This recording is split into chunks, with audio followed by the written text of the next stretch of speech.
Tonight, we'd like to welcome everyone to our special session on youth and eating disorders, and we are very, very pleased to have Elizabeth Stewart, who is a family therapist with Rogers Behavioral Health. We are getting more and more younger people and hearing about this a little more than we used to here at NAMI Davidson. So we really appreciate the expertise of Rogers Behavioral Health. We will let everyone know that we do record these sessions, and we do appreciate, again, the expertise that's going to be shared. But as you watch this, as you're tuning in, if you have any questions for us or any for our speaker, we will be happy to channel them back to her, and we'll be happy to answer what we can here at NAMI Davidson. So without further ado, I'm going to turn this over to our speaker, Elizabeth Stewart. Thank you so much, Robin. And I am going to go ahead and share my screen here. If there are any difficulties with any of this, anyone is welcome to unmute yourself and let me know. My technology skills are here and there sometimes. So first off, I just want to say thank you to everyone that is in attendance tonight, and for those that maybe listen later on. So welcome and thank you. My name, as Robin mentioned, is Elizabeth Stewart. I am a family therapist at Rogers Behavioral Health, specifically working in the eating disorder recovery program. That program is for children and adolescents specifically. We go as young as 8 years old typically, and we'll go all the way up until 18. If someone is in high school and 18, then they will be accepted into our program.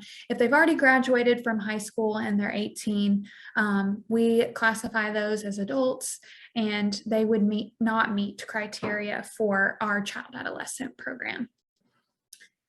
All right, and Alexandra Bertoni is the psychiatric nurse practitioner on the eating disorder recovery team with me. She was not able to attend tonight, but is here in spirit with us. And that's the other person on this PowerPoint, if you're wondering. Okay. So as far as what I'm hoping we all can get out of tonight, a few different objectives that we will hopefully gain by the end of this discussion.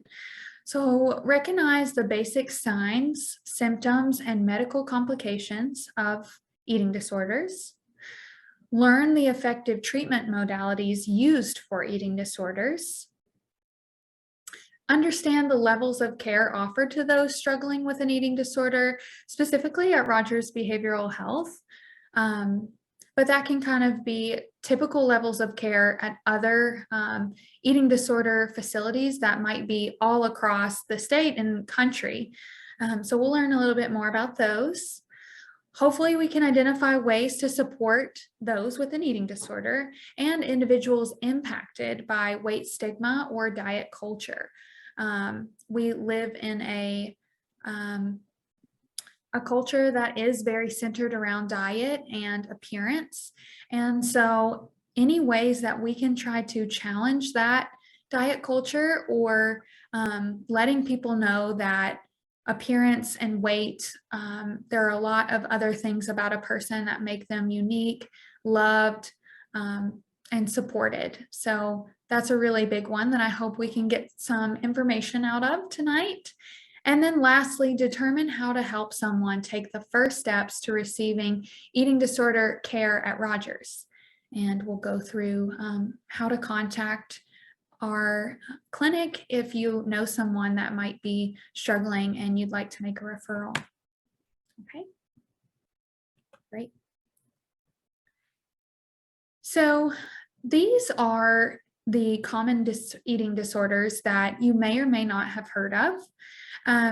Most commonly, you might hear of anorexia nervosa. Going to go through these eating disorders and some of the main symptoms that you might see and may need to look out for in case you have a loved one that you're concerned may have an eating disorder, or maybe they don't quite meet all these symptoms or are fully diagnosed with an eating disorder, but have symptoms of disordered eating, which just means you don't meet full criteria for an eating disorder, but there are quite a few concerns there.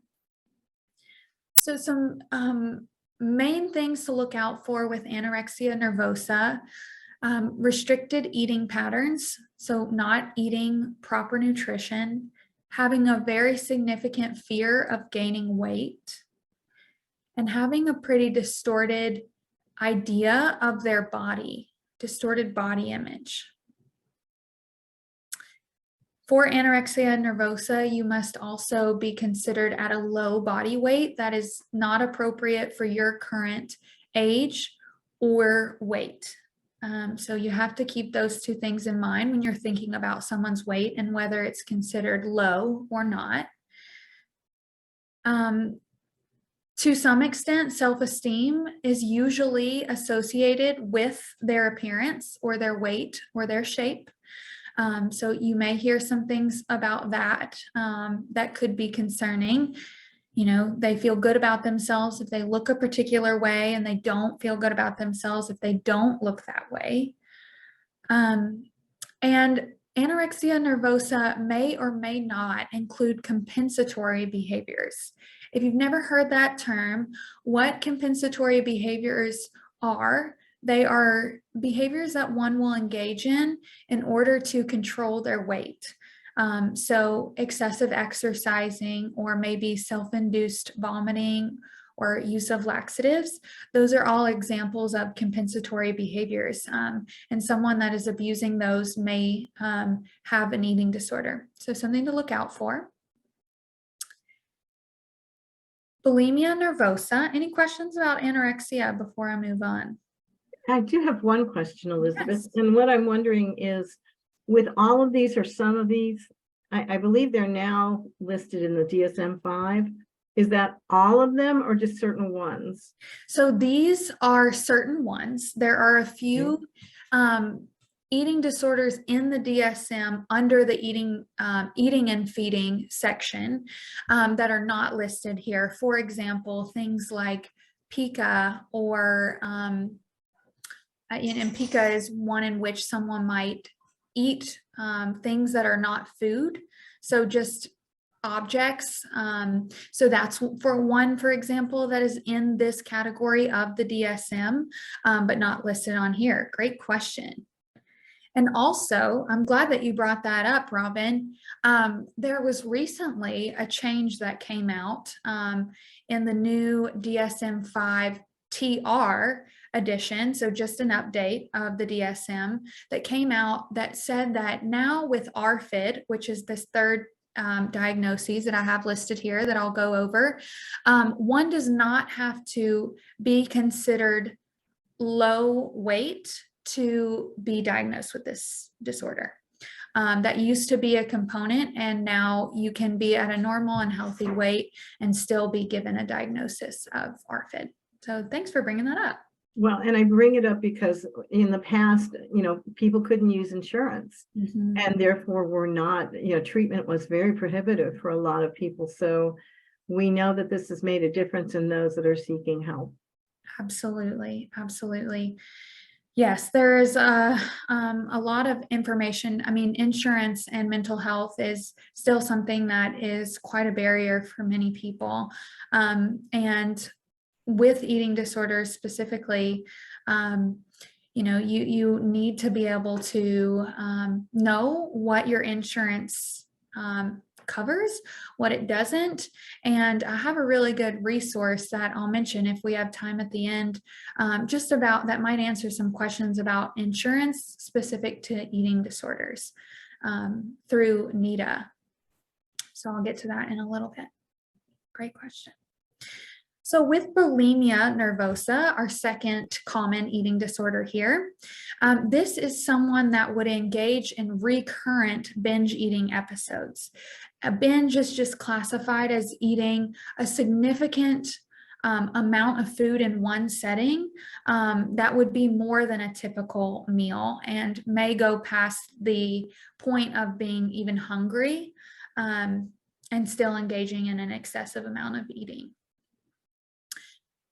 Typically, there is a lack of control over those binges, and there are compensatory behaviors that are done to control the weight. As I mentioned, compensatory behaviors are things that one can do to control their weight through non-healthy routes, I should say.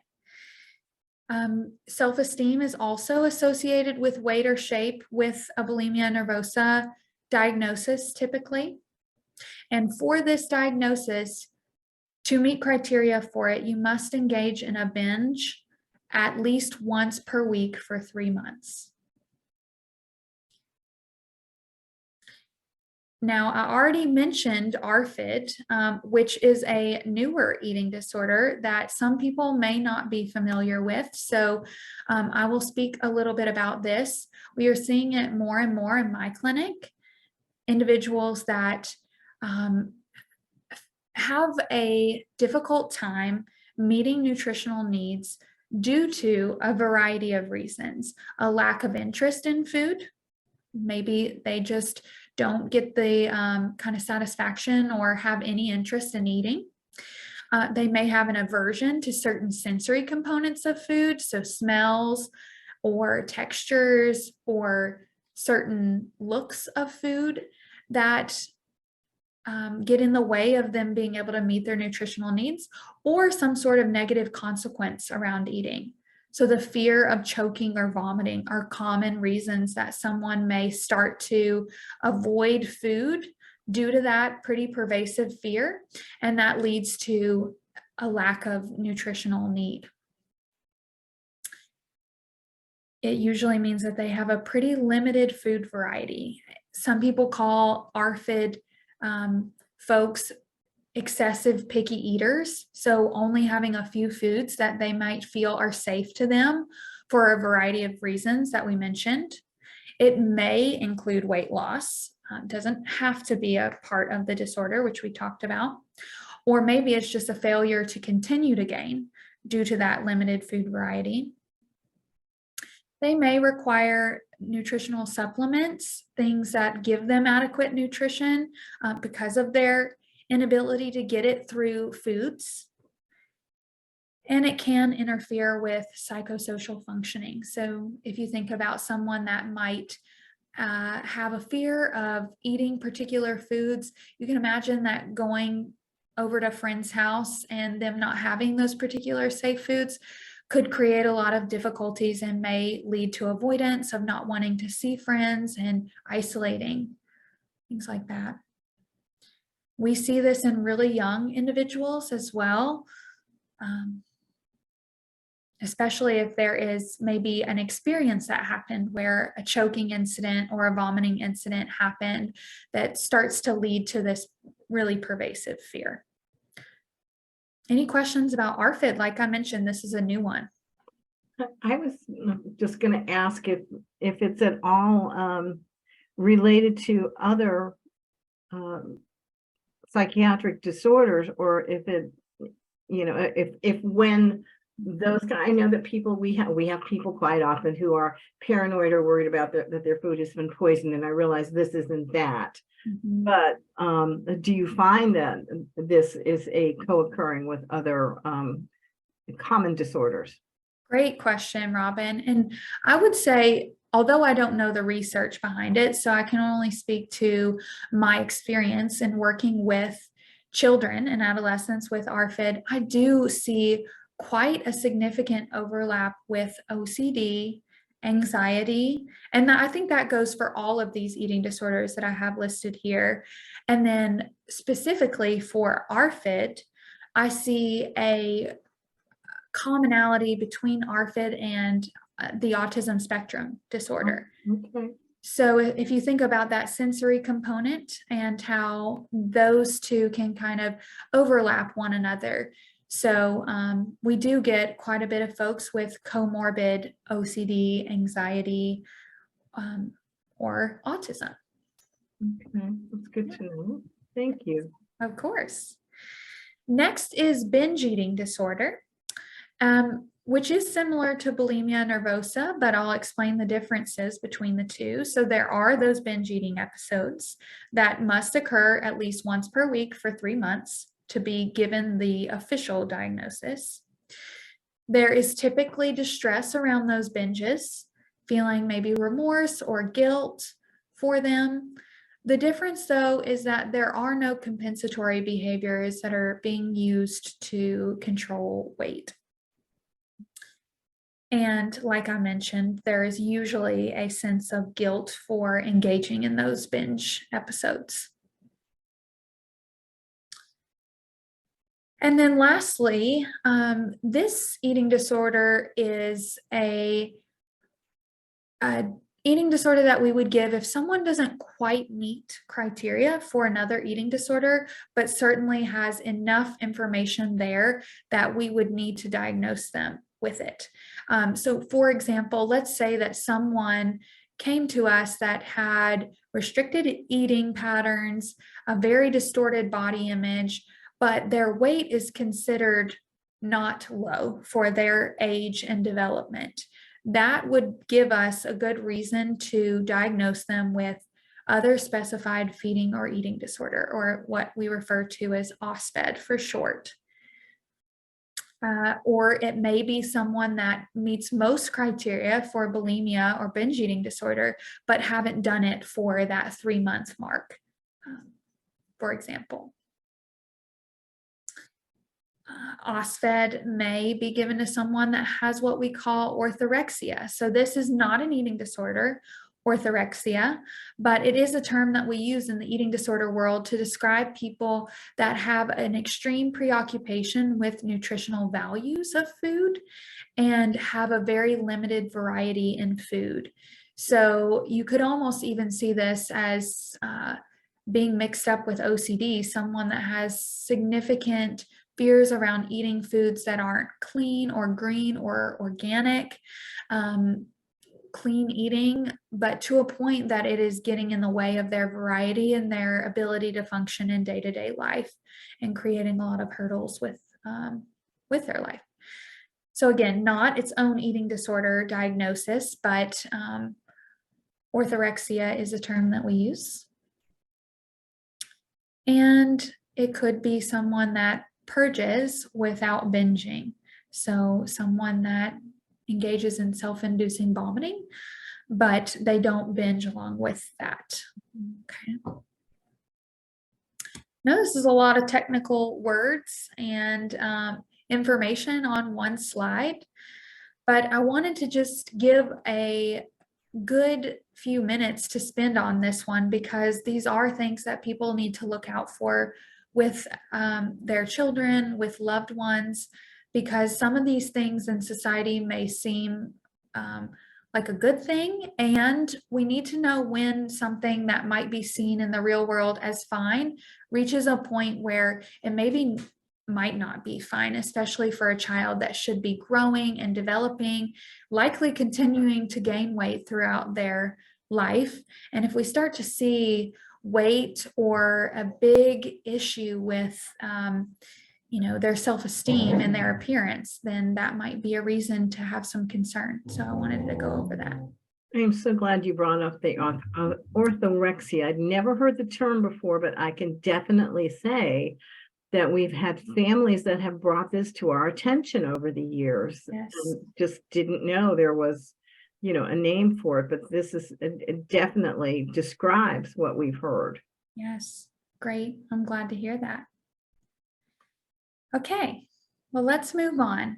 I'm not going to spend a lot of time on this because I think the diagnoses go a bit over this, but sorry about that, just to give you a few more things to think about that maybe aren't on paper from the last slide, I want to go over some common signs of an eating disorder and what you might need to keep in mind. I'll go over the ones that we haven't discussed so far. So if you notice that someone is engaging in calorie restriction, that would be something to start maybe taking a look at someone is counting calories or starting to skip meals. We want a child and an adult to eat 3 balanced meals a day. So if that's something that's coming up, take a look, see what's going on there. Someone that is engaging in compensatory behaviors, which we mentioned. Looking in the mirror excessively and maybe pointing out flaws that other people don't perceive. Having extreme changes in mood, and that is likely due, or it could be due to inappropriate eating and a lack of nutrition. So something to keep in mind, if you see mood swings and you also notice that they're not getting enough food, that may be a sign of an eating disorder. Having intense negative emotions along with that. Hiding food or trying to eat alone or in secret. That's a concerning behavior to look out for. Exercising obsessively as a means to change the body. So we all know that exercise is good and healthy, can promote positive mental health. And if we're doing it to change the way the body looks, I would dig a little deeper as parents and see what might be there. And if it's problematic or still on that spectrum of, yeah, this is good for your mental health.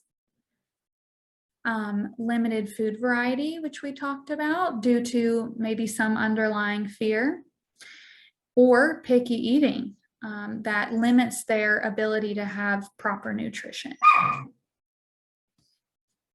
And you are welcome. It's just the 4 of us tonight. If that pup needs to be in your lap, we are used to that around. I know. I think I might need to open up the door. I think I'm getting a I need to go out moment. So let's take a pause here. You all can look at these these signs, and I'll give the pup what she wants. Okay.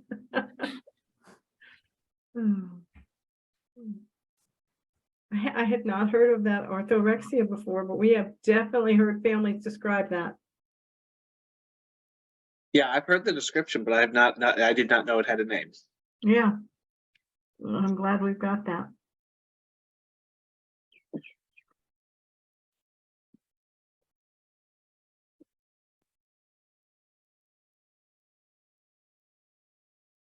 And I'm glad, it's been really something all those years without it being listed.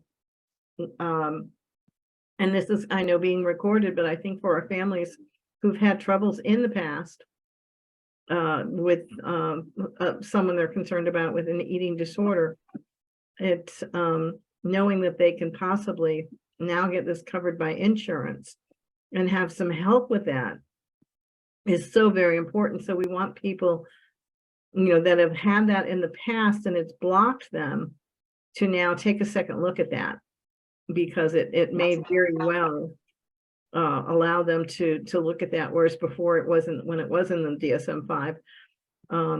Now they can maybe take a second look at that, and maybe they can get some help that they couldn't get before. Definitely. Yeah. And like I said, I hopefully can share with you all a little bit of information about specifically with eating disorders and insurance, maybe some new information to share or that people might want to hear.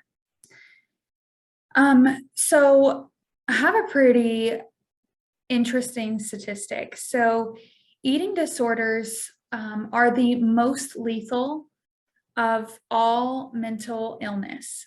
Wow. So anorexia nervosa being the most common and the most lethal.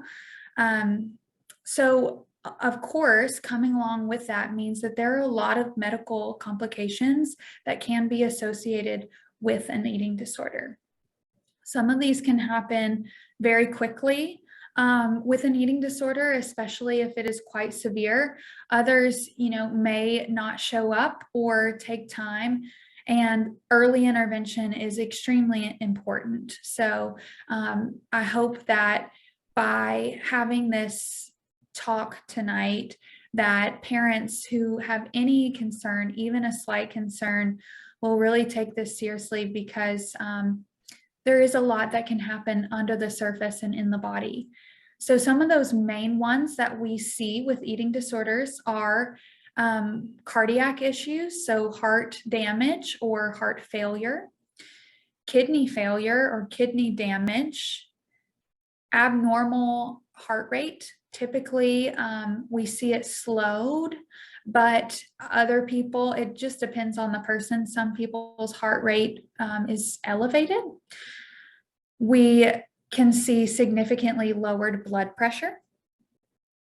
A big one, which is very important to think about when we're talking about youth with eating disorders, is reduced bone density. So a child that is going through puberty in their early and late teens, all the way up for women and men, mostly until their mid-20s, I think, our bones are developing significantly. And once an individual reaches their mid-20s, I think the bones are kind of whatever you've built up is what you get. So nutrition is what helps our bones develop. So if someone is engaging in disordered eating, that could impact their bones. And obviously we want to have good bones for our overall health throughout our life.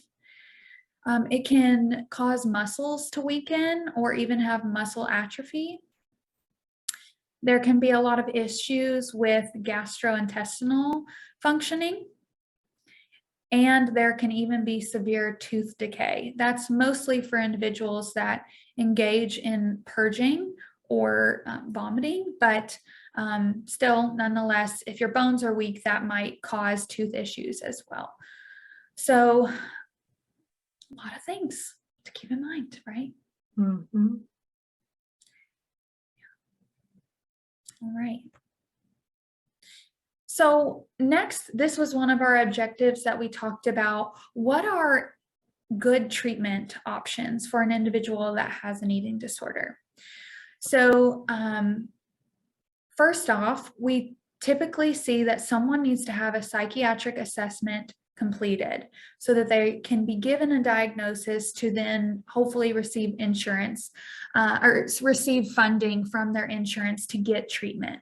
So there needs to be a psychiatric assessment, and we often see that medication management can be a really helpful component of the treatment. We say that food is the best medicine, but treatment, medication, and food together is a great combination for someone struggling with an eating disorder. Elizabeth? Yes. What types of medication are most common? Not by name, but are we looking at antidepressants? What types are the most common? I would say that the most common I typically see, I wish I had my psychiatric nurse practitioner with me, but I would say that mostly SSRIs to work on the serotonin in the body are most used for eating disorders. But I want to say it really depends on the person and what else they're coming in with, because let's say that someone has an eating disorder and pretty significant depression along with that, then an antidepressant might be the best fit for that person. Or maybe it's more of a rigidity and there's a lot of anxiety. So some sort of medication that's maybe similar to an OCD medication might be used. And, like I said, the medication will work best when someone is getting the proper nutrition. So there are some people that are open to medication for children, and for others, they are not wanting to do that at this point, and that's okay. I think, nutrition will get us a lot to where we need to go in and of itself, along with therapy. Okay. Which, speaking of therapy, we tend to see that a combination of therapy works best for eating disorders. Individual therapy, also group therapy, whether that's support groups or family therapy, or maybe it's a psychoeducation group with other teens. We like the combination of that. One thing about family therapy to keep in mind is that we see the best, and I don't have the research article to kind of cite this, but with family therapy, we see that post-treatment, 6 months and 12 months after someone has gone through an eating disorder treatment, if the family was involved with intervention, we see better results overall than individuals that went through an eating disorder program individually without any family intervention. So that's something to keep in mind. If you're a family member and you want to help, that's a good thing.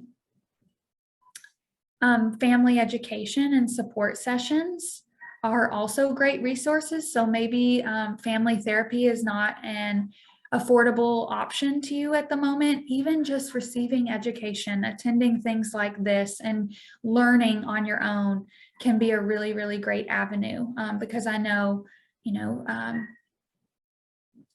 mental health expenses can really add up. Yeah.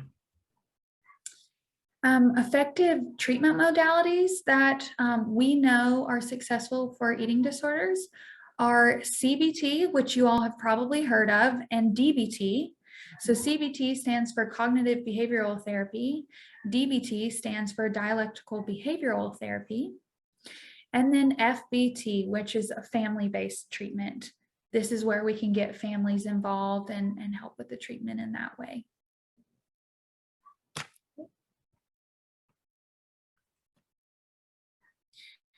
So now a little bit about Rogers and,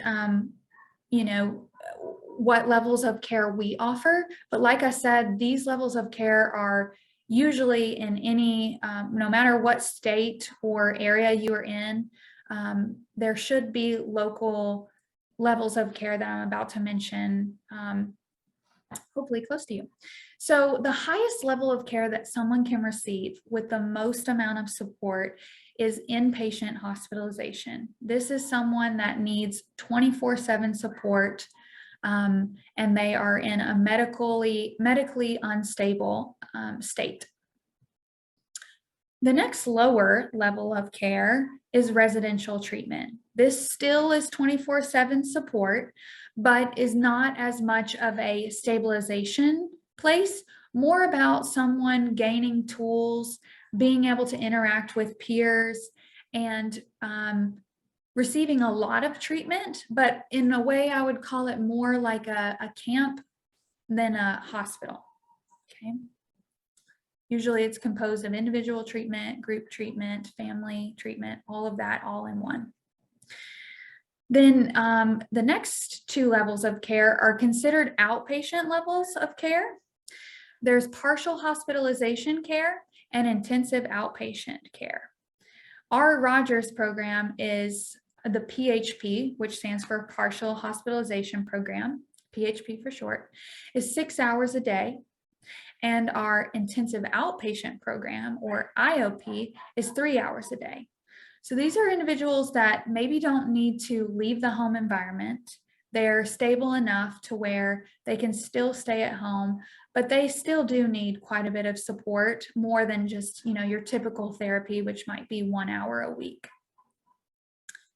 And then the lowest level of care is that traditional therapy that we typically think of, and that is outpatient care, which might be 1 hour a week.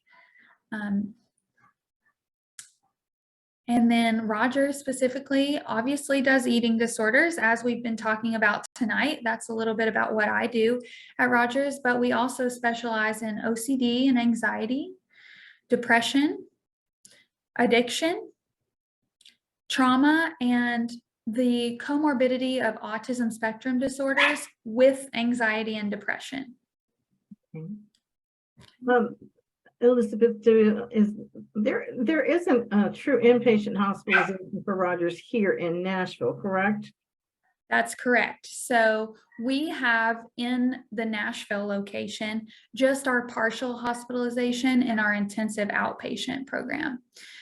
In my next slide, you'll kind of see the different states that Rogers is located in, and our only inpatient facility that we have currently, there's 3 actually, Wisconsin being the most, the first and the most common that we refer to. Yeah. So a little bit more about Rogers specifically. We are a nationally recognized nonprofit provider that uses evidence-based mental health and addiction services. We typically have over 24,000 admissions a year, and we treat over 1,500 patients each day. It's quite a lot. Yeah, it is. We have over 3,000 employees, 180 or more medical staff in that 3,000 number, and over 100 psychiatrists across the country. And it's important to us at Rogers that we know that our treatment is working for our patients. So we gather a lot of data throughout our patients' stays, and we see that on average, 97% of our patients across all of our programs show improvement or maintain their status during treatment. So I really like to talk about that, proud of that statistic. So like I mentioned, Rogers Behavioral Health is across the state from Miami all the way over to San Francisco and Seattle. We currently have sites in multiple states, 15 residential programs, 20 outpatient centers, 40 or more partial hospitalization and intensive outpatient programs, which is what I mentioned earlier. Rogers in Nashville is our PHP and outpatient program. Okay. And we have patients come from all over the states and even sometimes Canada to get treatment with us. Okay, so I'm going to take a quick pause right here. I can hear the barks one more time. So now it's time to let them in. I'll get you to go ahead and take a second to look at this slide, see if anybody has any questions, and I'll be right back to answer any questions. Thank you, Elizabeth.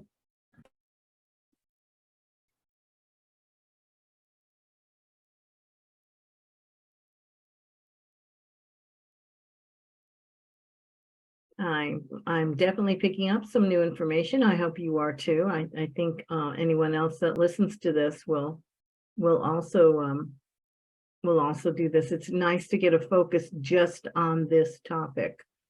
And so I do appreciate that Elizabeth is here with us tonight to do that. Yeah, I didn't realize that Rogers dealt with the other issues too.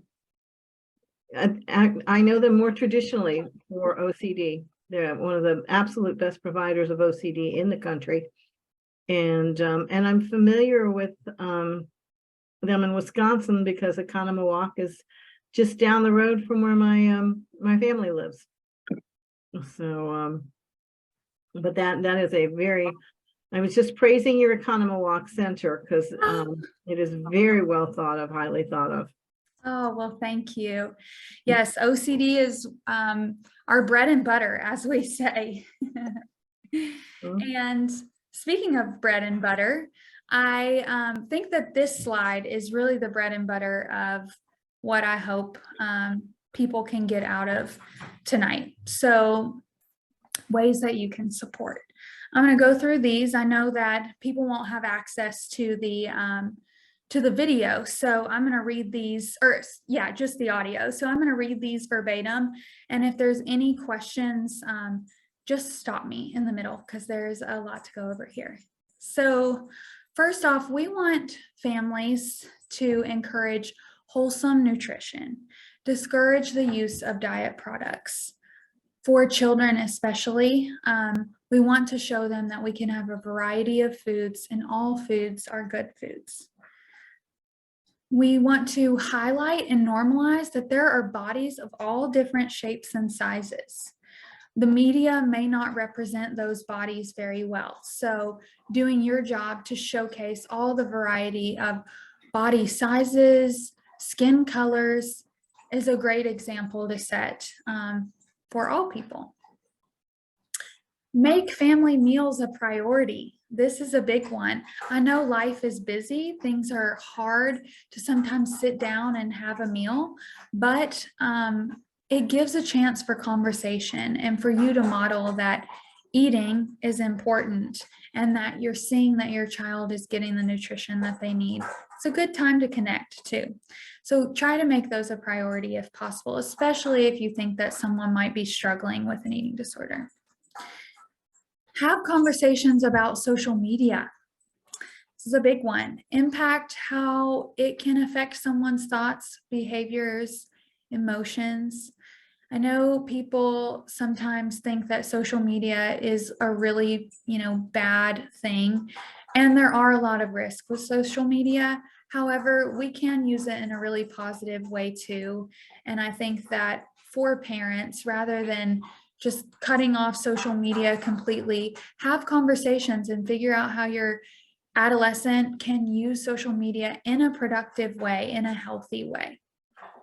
There are lots of cell phone contracts out there on the internet. So a quick Google of, a contract with my child's cell phone is a great conversation starter and can help you set those boundaries.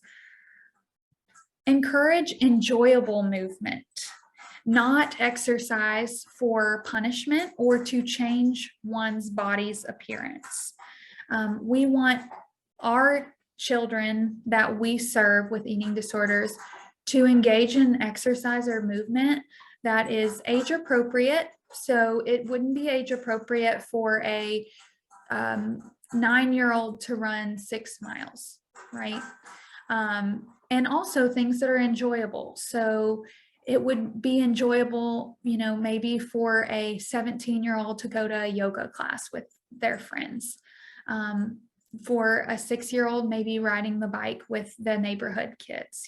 These are examples of things that they find enjoyable. Sporting events, sporting activities would be great examples too. Ensure you and your family have values that go beyond appearance and achievements. I think we've been speaking a lot about culture, and one thing that I think of when I think about our culture is the importance that we set on achievements and how, you need to be the best and do the best. And all of those are really important, and we want to highlight an individual's achievements. And there are certain qualities that don't come with any rewards. And those are really important that we name as well. We don't often get a prize for being caring or having a sense of humor, but those are really important values that your family might have. And make sure you acknowledge those and talk about how important they are. Practice mindful eating. You all may be familiar with this term, but mindful eating is about living in the moment, enjoying your food, appreciating it, engaging all of your senses while you eat. What are the smells? What are the tastes? What are the textures? And make that a process that engages you. Again, stop me if there are any questions here. You don't be afraid to interrupt me. Limit negative comments about your body or other people's bodies. It can be very common for us to be judgmental about the way that we might look or the way other people might look. But children, especially in adolescence, are very good observers, and they are looking to adults to model behavior. So just being cognizant, we are all guilty of saying things about our body. No one's wrong for that. But being mindful of how we can limit that is a great way to support someone with an eating disorder. Showing them that their appearance is not everything. Try not to judge food as good versus bad or unhealthy versus unhealthy. This is an interesting one for many people. So I think that we all think of maybe greasy foods or sugary foods as bad foods or unhealthy foods, and then good foods as spinach and fruits and vegetables, and those would be the healthy foods too, right? And what we find with someone with an eating disorder is that when we label foods that way, it can just act to create more rigid rules for someone. So if we can talk about that all foods are good foods, so one can have balance and variety. It's good to have, a lot of different foods all in a day. Should we have 3 salads a day? Probably not. But should we have, 3 milkshakes in a day? Also probably not. But a salad and a milkshake in a day would be a great, show of variety and balance. Okay. So that's why we try not to judge foods in the eating disorder world if possible. Calling things fun foods is a good idea, or foods that give us energy. Those are better terms than good and bad or healthy and unhealthy. Elizabeth, I think that's going to be a tough one Ugh. to unlearn or to, have conversation, because we're so ingrained with that. And I can also see as parents, having to have the reminder that, 3 Twinkies does not make a meal. That's right. And without using the word unhealthy, like you say, maybe balance or something. But that is, even for me personally, I can see that one as, pretty ingrained. So yeah, I'm gonna have to think about that one and be mindful of it. That's right. That's all. We don't expect perfection for anyone. Parents, children, and adolescents with an eating disorder, we never expect perfection, but rather just being mindful and trying to notice, be aware of ways that we can support. As I mentioned in the beginning, no one is built with a brain or a way of saying these things. It feels backwards to what our current healthcare system might say to us. So even just educating yourself and starting to learn is a huge, huge step. Okay. So I'm going to go over a few more, and then I think my next slide is that video. Yes. Okay. So try to use body positive comments or even body neutral comments when we talk about our body. Oh my goodness. Hey, it's okay. Sorry. We want to provide a variety of foods and show that we can enjoy all foods in moderation, right, Robin? Like 3 Twinkies in a day might not be considered moderation, but we can have a good relationship with all different kinds of food. We can ask our families to think critically about social media accounts, and who your child might follow. Might be worth kind of doing a revamp of your social media with your child and unfollowing some of those accounts that might be harmful, and see if there's some accounts that you could follow that are supportive and positive and educating about the helpful things that are out there, because there is a lot. Would you say, Elizabeth, and I'm of the mind, I mean, I've got grandkids now, but I've always liked using something like social media or even music as a platform for conversation, and not just coming across the board and wiping it clean, because it is what's going on. It is, and there can be some very relevant, good content at Absolutely. Times. And I think, even if there is, there is ultimately going to be things on social media that, you probably didn't want your child to see, and that can spring a good conversation too. Maybe you're at the grocery store and you just take a look at the magazines that are right there in front of you at the grocery store, having a conversation about those. How can we think critically about, are they sending a good message? What do you think? What do you see when you see that image?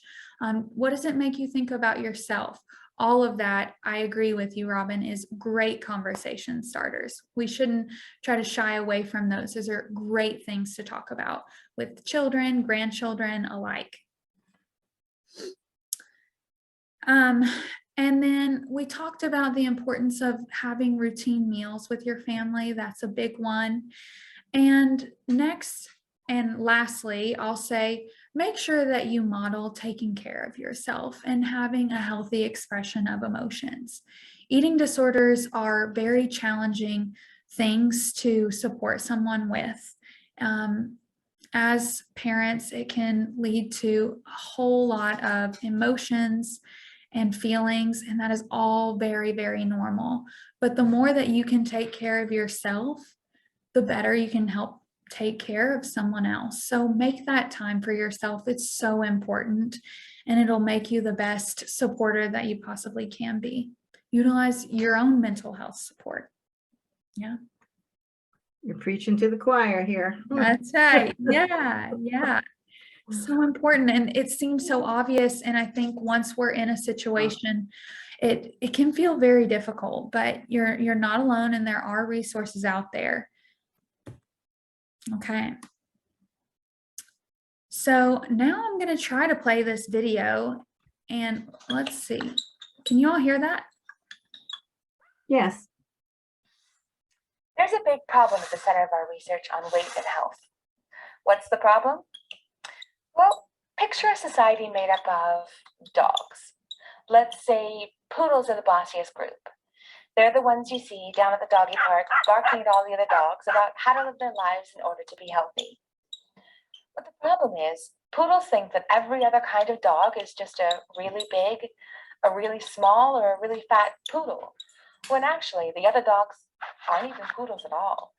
They're terriers, or mastiffs, or greyhounds, or labs.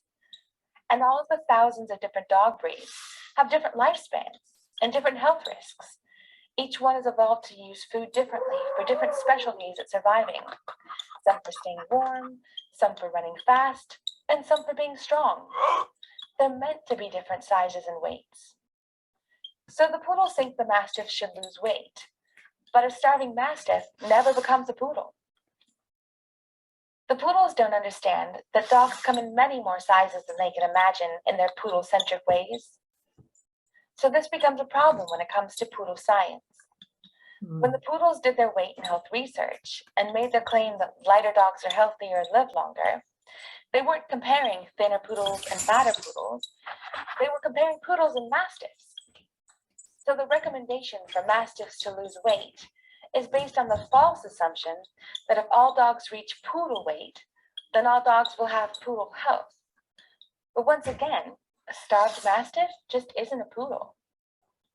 This poodle science doesn't even test whether a starved mastiff lives longer than a mastiff who has enough to eat, because one would have to compare mastiffs who maintain poodle weight to mastiffs that maintain mastiff weight. And it turns out that starving mastiffs regain weight, which after all is a much better thing than starving. But the poodles can only see that regain as a failure of mastiff self-discipline. Look, poodles are great, but poodle-centric health policy is a nightmare.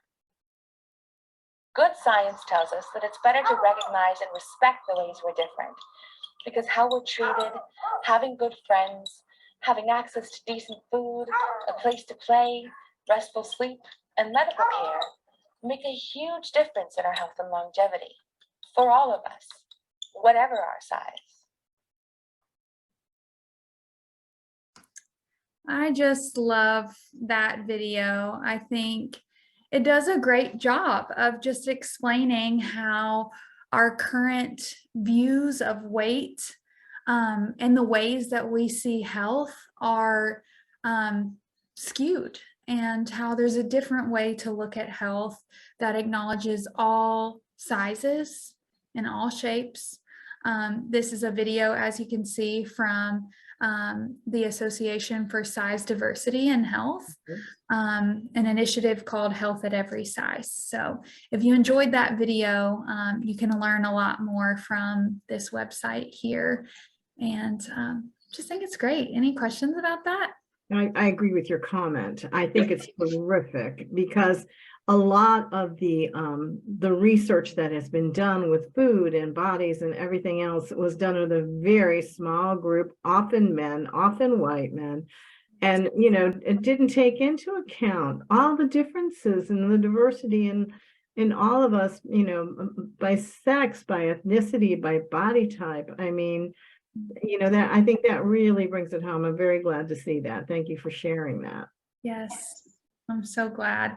It only felt right too, with my pups wanting to make it a presence for the night that we have a poodle science video along with that. So thanks for letting me share that. I'm glad the audio worked too.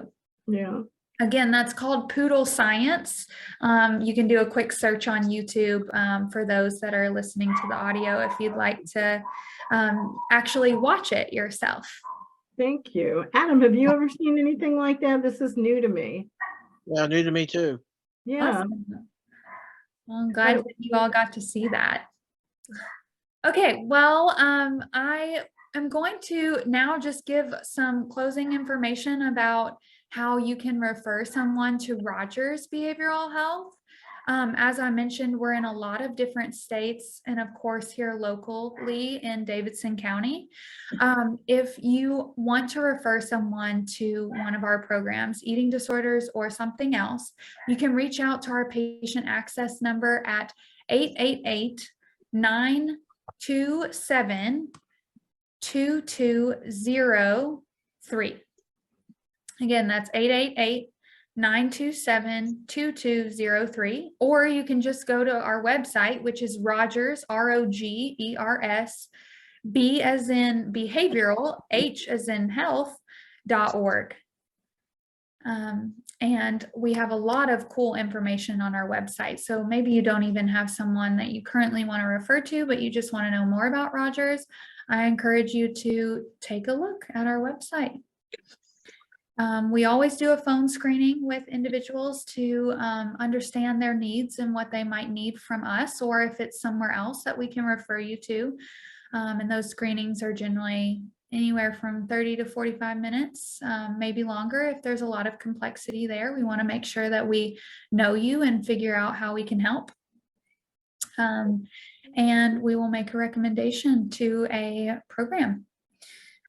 That's what I was going to ask you about, Elizabeth. If they're not sure whether or not they meet your requirements as far as insurance or anything else like that, does it just make sense for them to call just to hear what you have to say?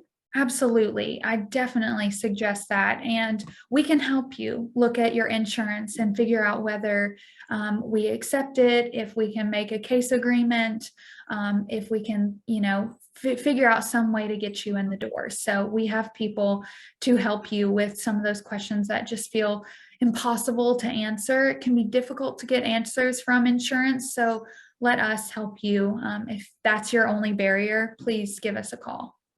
Could you please describe what, because this is coming up more and more, could you briefly say what a case agreement is? Yes, I'll do my best anyways. Through what I understand, sometimes a insurance company may not meet the specific criteria of what we typically accept in any facility, Rogers or somewhere else. So there can be a single case agreement where the insurance will allow for that treatment center to give services to the individual. And they're usually looking for documentation to ensure that, their concerns are being met, that they're making progress, all of those kinds of things. I know that's a really boiled down, kind of simple version of what I know about single case agreements, but I think it's worth a shot, I thank you, because it's something that we're hearing about more and more, and not just, at Rogers or for eating disorders, but we're hearing it definitely, especially when we're talking about things that are more related to residential or intensive or extended inpatient or types of residential. And I want to encourage anybody that's listening to this to look into case agreements and ask a provider, do you provide for that? And sometimes it just helps just to ask a few more questions and be a little more persistent. The answer may still be no, but as you were just saying, you also help give other recommendations. So, and if they get stuck, I always tell people, all the magic fairy dust is gone here at NAMI Davidson, but we also know a lot of folks. And so if we don't just look at a closed door and go away, we're just not like that at NAMI. And so we do definitely try to get people where they can get some help, even if it's partial help. But I'm glad you brought that up. So I want people to remember case agreements. Yeah. That's important. Thanks, So, Robin. Yeah, yeah. appreciate everything you said about that as well. So while we're on the topic of insurance, I want to point out, and this may be something that you all already know about, for any of our listeners that may not know, for eating disorders, there is a online association known as NEDA, National Eating Disorder Association. There is a lot of information on their website, specifically around insurance, around medications that are used with eating disorder, more than I could have time to speak with you all about tonight. So, I just say that because if you're listening to tonight, and we've only been able to scratch the surface in the short amount of time that we've had, but that national association has so much to offer, along with everything that NAMI has to offer as well.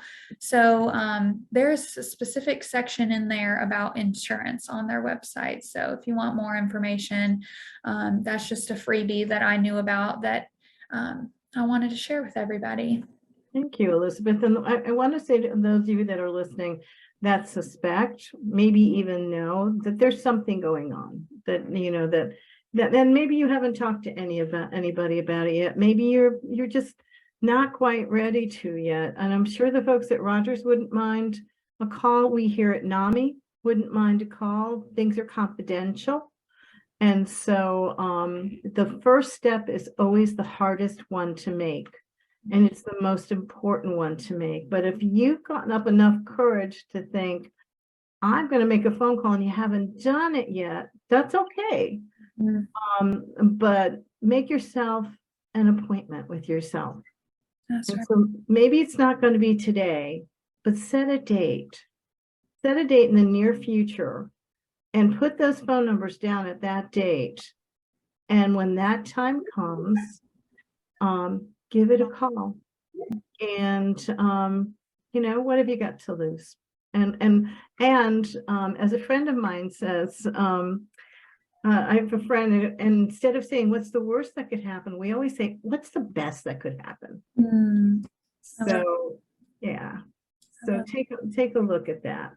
So I want to thank you. We were hoping we'd have more people tonight, but those of you that are tuning in online, you'll find that this information is very useful. If you have registered for this program, you will be having access to the slides. If you should come upon this presentation online and you would like to have slides, come talk to us. We'll get in touch with Elizabeth and see if she would mind us sharing them.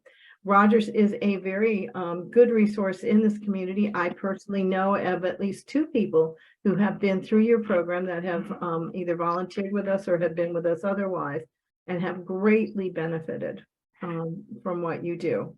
So thank you very much for all that you do at Rogers. And I want to thank the listeners that we have, and encourage people, if you need to reach out and you're having a very hard time, because these things can be very difficult to deal with in the middle of the night, you need somebody to talk to. Don't forget, we now have 988, and you can reach out to 988. We know that these things can lead to other thoughts, very serious thoughts. And before you follow that path, let's stop right there and talk to somebody. So I'm going to thank everybody for listening, and welcome you to visit our YouTube site, our NAMI Davidson YouTube site, where this will be posted. Dawn, Liacono, you're our guru on that, about 48 hours usually within. The plan is tomorrow, but but within 48 hours, it will be on our YouTube channel, and our members will be informed by an email that I'll send out once it's posted. All right. Well, thank you very much. And the other thing I would like to say, if you're listening to this and it's somewhere in May, is that NAMI Davidson will be hosting its NAMI Walks Greater Nashville, May of each year, actually. And so we welcome you to be a part of our community love fest for mental health, and join in a positive gathering for mental health. Thank you, Rogers, for all you do. Again, that number for Rogers is 888-927-2203. And we really want to thank Elizabeth Stewart for being here tonight and sharing with us. Yes, we really appreciate it, Elizabeth. Thank you for taking the time. Thank you. Thank you. Thank you all so much for listening, for having me come. And I'm just so grateful for this mental health community that we have in Nashville. It's so important, and everything that you all do means so much. And if you're listening, that means so much too. Thank you, and good night all.